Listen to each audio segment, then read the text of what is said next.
अस्सलाम वालेकुम। कैसे हैं आप सब लोग? उम्मीद करता हूँ आप सब खैरियत से होंगे। तो आज की वीडियो का मकसद ये है कि आपको बताना है, क्योंकि कमेंट्स वगैरह में आ रहा था कि क्या क्या चाहिए होता है। लोग भी मुझसे काफ़ी पूछ रहे थे कि वीज़ा अप्लाई करने के लिए क्या क्या रिक्वायर्ड है और क्या क्या चीज़ें चाहिए होती हैं। तो मैंने एक लिस्ट बनाई है कॉपी पे, तो शुरू करते हैं और मैं बताता हूँ आपको सब।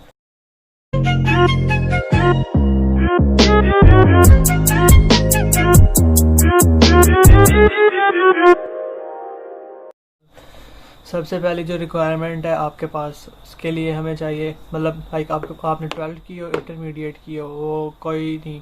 आपने बेशक एफएससी की हो, आईसीएस किया हो, या आपने एफए किया हो, तो वो आगे जिस डिग्री के लिए आप अप्लाई कर रहे हैं, चाहे वो यूनिवर्सिटी है या कॉलेज है, उस पर डिपेंड करता है कि आप क्या अप्लाई कर रहे हो। और उस यूनिवर्सिटी पर डिपेंड करेगा आपका वीज़ा भी, यूनिवर्सिटी या कॉलेज जो भी जहाँ भी आप अप्लाई कर रहे हो। उसके बाद आता है आइट्स का। आइट्स की ये रिक्वायरमेंट है कि आपके पास 5.5 ओवरऑल भी हो सकते हैं। लाइक कोशिश करो कि ईच 5.5 भी ले लो, तो उसके लिए भी वीज़ा लग सकता है। कोई यूनिवर्सिटी और कोई कॉलेज जो हैं वो एडमिशन दे देते हैं। कोशिश करो कि 6 या 6.5 ले लो, या 6 ईच ले लो। ओवरऑल 6 भी ठीक है, मतलब कि 5.5 पे भी वीज़ा लग जाता है। मिनिमम रिक्वायरमेंट जो है हमारे पास वो है 5.5। तो 4.5 किसी जो मॉड्यूल है, 4 मॉड्यूल होते हैं, तो किसी मॉड्यूल में भी 4.5 नहीं होना चाहिए। उसके लिए फिर आपको दोबारा आइट्स देना पड़ेगा, क्योंकि वो फिर बहुत नीचे चला जाता है आपका। तो उसके बाद जब आइट्स आ जाता है हमारे पास, तो हमने अपने डॉक्यूमेंट्स पूरे करने होते हैं पहले। लाइक डॉक्यूमेंट्स में आ जाता है आपके all study documents, like intermediate की डिग्री, मैट्रिक की डिग्री। उसके बाद आर्ट्स की, जो आपने आर्ट्स किया होता है उसका रिज़ल्ट कार्ड, वो जितने भी बैंड आए होते हैं आपके। उसके अलावा एक पेरेंट का, कोई भी जो आपको स्पॉन्सर कर रहा है उस पेरेंट का आईडी कार्ड चाहिए होता है, आईडी कार्ड की कॉपी, और एफआरसी की कॉपी चाहिए होती है। तो उसके बाद आपने किसी एजेंट से रब्ता करना है, उसका बताना है, तो वो फिर आपका किसी यूनिवर्सिटी में या किसी कॉलेज में वो ऑफ़र लेटर मंगवाते हैं। उसका तकरीबन जो टाइम है वो लग जाता है, 1 वीक से 2 वीक लग ही जाते हैं ऑफ़र लेटर आते हुए। जल्दी भी आ जाता है, 1-2 दिन में भी आ जाता है, डिपेंड करता है। मेरा तकरीबन आया था 1 वीक में आ गया था मेरा ऑफ़र लेटर। तो जब ऑफ़र लेटर आ जाता है, ऑफ़र लेटर के ऊपर आपकी सारी डिटेल लिखी होती है कि आपकी इतनी फ़ीस वगैरह है, और आपने ऐसे आगे सारा वो प्रोसीजर होता है, वो आपका एजेंट ही करता है ज़्यादातर। और डॉक्यूमेंट में सबसे जो मेन इम्पॉर्टेंट चीज़ है वो एसओपी भी थी। एसओपी मैं भूल गया था। लाइक यही तो मेन होता है वीज़ा के लगने का सारा। एसओपी आपने प्रोवाइड करनी होती है। उसके बाद ऑफर लेटर जब यूनिवर्सिटी से आ जाएगा, तो उसके बाद फिर आपने यूनिवर्सिटी वालों को रिप्लाई करना है। लाइक वो जिस तरह की उनकी फ़ीस वगैरह की या जो भी रिक्वायरमेंट होती है वो आपने उनको पूरी करनी है। फ़ीस जब हमने सबमिट करवानी है, उसके पहले हमें बैंक स्टेटमेंट भी बनवानी पड़ती है। बैंक स्टेटमेंट का ये सीन है कि हमें बैंक स्टेटमेंट जो आपकी एक फ़ीस होती है वो पूरी मिला के, उसके बाद फिर आपकी फ़ी हेल्थ इंश्योरेंस की, 1 साल की पूरी हेल्थ इंश्योरेंस होती है, वो मिला के, 1 साल के लिविंग एक्सपेंसिव मिला के, वो आपको गूगल पे मिल जाते हैं। लाइक आप सर्च करोगे ना, लिविंग कॉस्ट इन ऑस्ट्रेलिया, तो वो ईयरली के हिसाब से आ जाती है। तो उसका सारों को मिला के वो आपने बनानी होती है उसकी bank statement. Bank statement depend करता है, कोशिश करो अगर तो खुद बना सकते हो तो, क्योंकि ज़्यादातर जो हैं वो एजेंट से ही बनवाते हैं, वो अच्छे खासे पैसे ले लेते हैं। आपकी महीना 2 महीना पुरानी हो जाती है बैंक स्टेटमेंट। कोशिश, क्योंकि मुझे एजेंट ने यही कहा था कि कोशिश करो कि महीना 2 महीना पुरानी हो। तो मेरा तो वैसे कोविड आ गया था दरमियान में, तो तकरीबन 6 महीने की पुरानी बन गई थी। हमने खुद ही बनाई थी बैंक स्टेटमेंट। तो लाइक उसमें ट्रांजैक्शन वगैरह साथ साथ करते रहना चाहिए, ताकि लगे कि अकाउंट में इकट्ठे आए नहीं है पैसे, इकट्ठे जा नहीं रहे कहीं। लाइक कोई थोड़ी बहुत ट्रांजैक्शन वगैरह उसमें करते रहना होता है। उसके बाद जब हमने फ़ी वगैरह सबमिट करवा देनी होती है, तो उसके बाद हमने अपने डॉक्यूमेंट्स वगैरह और जो यूनिवर्सिटी का ऑफ़र लेटर हमने एक्सेप्ट किया होता है और फ़ी जो हमने उनको सबमिट करवाई होती है, वो हमने एम्बेसी को जमा करवानी होती है। और जब डॉक्यूमेंट्स वगैरह हम सारे एम्बेसी को जमा करवा देंगे, उसमें आ जाता है हमारा passport, ID card, FRC, parents ID card, polio certificate. Polio card like 3 month पुराना हो तो वो वैलिड होता है, तो कोशिश करो कि नया बनवा लो, वो कोई नहीं, उस पर कोई चार्जेस नहीं होते। पोलियो कार्ड बनवाने के लिए आपको हॉस्पिटल, आपका जो सिविल हॉस्पिटल है वहाँ पे जाना पड़ता है, लाइक मेन हेडक्वार्टर जो होता है उसका, ज़िला का। तो उसके लिए आपको अपना आईडी कार्ड और पासपोर्ट की एक कापी साथ ले जानी होती है, वो लाजमी ले जाएं। उसके बाद हमारा जो एसओपी हमने प्रोवाइड की होती है वो भी हमने प्रोवाइड करनी होती है। सारे स्टडी डॉक्यूमेंट्स और आइट्स के जो है वो सारे स्टडी में ही आ जाता है।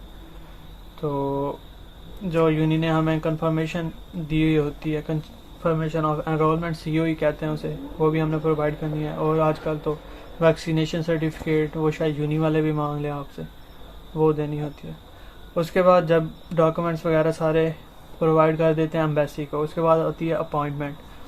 अपॉइंटमेंट जो मेडिकल की और फिंगरप्रिंट वगैरह, पिक्चर वगैरह वहाँ पे बनती है, तो वो अपॉइंटमेंट होती है हमारी। अपॉइंटमेंट लाइक वो डिपेंड करता है कि कितना रश है या कितने वीज़ा प्रोसेस हो रहे हैं, तो उस पर डिपेंड करता है। मेरी दफ़ा तो कोविड आ गया था, तो मुझे 3-4 महीने इंतज़ार करना पड़ा था क्योंकि वो ओपन ही नहीं थे, तो वो भी बड़ा रोला बना था। तो अब तो सारा सीन क्लियर है, अब तो यहाँ वीज़ा ये भी बड़ी जल्दी जल्दी दे रहे हैं। और इवन मैंने सुना है कि अब तो वो अगर पता नहीं $1000 एक्स्ट्रा चार्ज करते हैं और वीज़ा 3-4 दिन में वीज़ा बता देते हैं। वैसे वीज़ा का प्रोसेसिंग टाइम होता है 20 to 28 डेज़। मेरा 22 डेज़ में आया था वीज़ा। उसके बाद एम्बेसी इंटरव्यू लेती है, किसी से लेती है किसी से नहीं लेती, वो डिपेंड करता है आपकी एसओपी पे। जो आपका केस होता है वो स्ट्रॉन्ग है या नहीं है, और एजेंट पे भी डिपेंड करता है कि आप किस तरह का एजेंट ले रहे हो, लाइक उसका रिकॉर्ड अच्छा है या नहीं है। और यूनिवर्सिटी कॉलेज पे भी डिपेंड करता है कि उस यूनिवर्सिटी का रिकॉर्ड अच्छा है, क्योंकि जो वीज़ा रेशो होती है ना वो यूनिवर्सिटी की ज़्यादा होती है as compare to the college. तो यूनिवर्सिटी भी पहले इंटरव्यू लेती है जब आप यूनिवर्सिटी को आप लाइक वो जब ऑफर लेटर भेजती है ना, और फी वगैरह सबमिट करवानी होती है, उससे पहले इंटरव्यू ले सकती है यूनिवर्सिटी भी। मेरा नहीं हुआ था, ना यूनिवर्सिटी ने इंटरव्यू लिया था, ना ही एम्बेसी ने इंटरव्यू लिया था। तो वो इंटरव्यू वगैरह इतना मुश्किल नहीं होता, लाइक उर्दू में ही होता है। अगर आप इंग्लिश में देना चाहें तो आप दे सकते हैं, इसमें कोई ज़्यादा मसले की बात नहीं है। एम्बेसी का इंटरव्यू थोड़ा होता है लाइक ट्रिकी सा होता है। उन्होंने पूछना है कि आप क्यों जा रहे हो, आप ऑस्ट्रेलिया क्यों जाना चाह रहे हो या कनाडा क्यों जाना चाह रहे हो। कनाडा का मुझे नहीं पता क्या सीन है, ऑस्ट्रेलिया का मैं बता रहा हूँ क्योंकि मैं आया हूँ, जो मेरे साथ हुआ मैं अपना बता रहा हूँ। लाइक मैंने पूछा था एजेंट से कि क्या क्या क्वेश्चन हो सकते हैं, तो लाइक क्वेश्चन आपके बारे में होंगे, आपकी जो रहने का आपके जो एक्सपेंसेस हैं वो, और आपकी जो लिविंग कॉस्ट वगैरह है, लाइक वो आप कैसे अर्न करोगे, या आपके पास जो आ रही है यहाँ पे जो आपने बैंक स्टेटमेंट बनाई है वो कैसे बनाई है, वो पैसे आपके कहाँ से आ रहे हैं। आपने कुछ एक लिमिट होती है मंथ की, लाइक 2 से 3 लाख आपने शो करने होता है कि हमारी इतनी अर्निंग है। अगर यूनिवर्सिटी में कर रहे हो तो यूनिवर्सिटी की फ़ीस वगैरह थोड़ी ज़्यादा होती है, थोड़ी नहीं काफ़ी ज़्यादा होती है। लाइक अगर आप कॉलेज से कंपेयर करो तो कॉलेज की फ़ीस हाफ होती है और यूनिवर्सिटी की फ़ीस उससे डबल होती है, ऐसा लगा लो। तो एम्बेसी इंटरव्यू करती है। एम्बेसी इंटरव्यू ऐसे करेगी कि आपसे वो क्वेश्चन करती रहेगी लाइक कि आप क्यों पढ़ना चाह रहे हो, ऑस्ट्रेलिया में ही क्यों जाना चाह रहे हो, किसी और कंट्री में क्यों नहीं जा रहे, तो और आपने ये यूनिवर्सिटी या ये कॉलेज चूज़ किया, ये क्यों किया, कोई और कॉलेज भी तो थे वो क्यों नहीं किए। तो आपने फिर वो सारी रीज़न देनी है, वो आपका एजेंट आपका समझा देगा, उसके कोई मसला नहीं है। तो फिर बात आती है लाइक आपके जो कॉस्ट है, लिविंग कॉस्ट है, आप कैसे, वो आप सारा एसओपी के मुताबिक जो भी क्वेश्चन होते हैं, जो आपने एसओपी बनाई होती है वो उसके मुताबिक ही आपसे क्वेश्चन करेंगे। तो ज़्यादा पैनिक होने वाली बात नहीं है। आजकल तो मेरा नहीं ख्याल कि वो इंटरव्यू ज़्यादा लेते हैं, क्योंकि मेरा तो नहीं हुआ था, तो मैं इसके बारे में ज़्यादा आपको कुछ नहीं बता सकता। तो वीज़ा प्रोसेसिंग टाइम आपका तकरीबन बन जाता है 20 से 28 डेज। आजकल जल्दी भी आ रहे हैं, मैंने सुना है लोगों के 1 वीक में वीज़ा आ रहे हैं।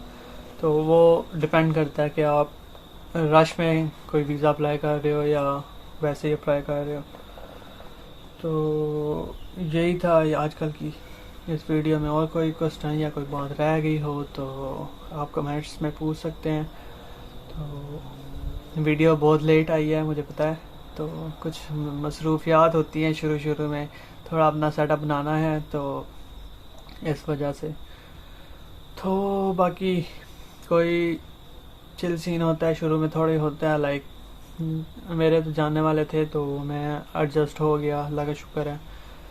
तो जो लोग आते हैं लाइक ग्रुप्स वगैरह होते हैं, लाइक आपको अगर कोई रिहाइश का मसला है तो आप उससे उधर से कांटेक्ट कर सकते हो, मुझे कांटेक्ट कर सकते हो अगर कोई रिहाइश का है तो। और मैं कुछ कहने वाला था, मैं भूल गया हूँ। और लाइक जॉब्स वगैरह हैं, जॉब्स वगैरह का भी इजी सीन है, वो भी मैं एक वीडियो बना दूंगा कि जॉब्स वगैरह कैसे आप अप्लाई कर सकते हैं, कैसे मिल सकती हैं, क्योंकि वो मैं अगली वीडियो में बताऊंगा आपको कि जॉब्स वगैरह का क्या सीन होता है। तो इस वीडियो में इतना ही था। और लाइक कर दें, शेयर कर दें, कमेंट कर दें सारा, लाइक और बता दें कि आप और कुछ अगर आपके पास कोई क्वेश्चन हैं, कुछ जानना चाहते हैं आप, तो आप पूछ सकते हैं। इजी सीन है। तो अब मैं कोशिश करूँगा कि वीडियो जल्दी बनाऊँ। बाकी वो लेट हुई थी, कोई एक दो मसले आ गए थे इस वजह से। तो अब सारा कुछ आहिस्ता आहिस्ता सॉर्ट आउट हो रहा है।